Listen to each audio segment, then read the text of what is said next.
গরম গরম ডিমওয়ালা ইলিশ মাছ ভাজা সাথে শুকনা মরিচ ভাজা। ইলিশ মাছ ভাজার পরে যে তেলটা থাকে ওইটা দিয়ে ভাত মেখে খেতে অনেক বেশি পছন্দ করি আমি। এটা অনেকেই পছন্দ করে, যারা পছন্দ করে তারা কিন্তু একটা লাইক দিয়ে দিও। যেমন আমাদের সবার এরকম হয়, কিছু কিছু খাবার খেতে আমরা পছন্দ করি, তার মধ্যে একটা হচ্ছে এইটা।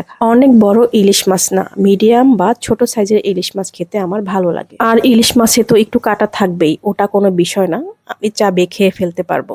চেষ্টা করেছি আলু ভাজিটা সুন্দর করে করার জন্য। ভাজি করার সময় 2-3 কোয়া রসুন দিব না, এটা তো হতেই পারে না, কারণ ভাজা রসুন দিয়ে ভাত খেতে আমার কাছে খুব ভালো লাগে।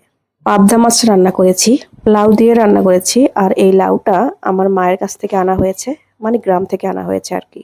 গ্রামে গিয়ে দেখলাম ঢাকার তুলনায় অনেক বেশি তাজা শাকসবজি ওখানে পাওয়া যায়। আর শীতের মধ্যে এমনিতেও যে কোনো সবজি খেতে বেশি মজা লাগে। আমার আজকের দুপুরের খাবারের প্ল্যাটার কেমন হয়েছে পারলে কিন্তু অবশ্যই কমেন্ট করে জানিয়ে দিও তোমরা।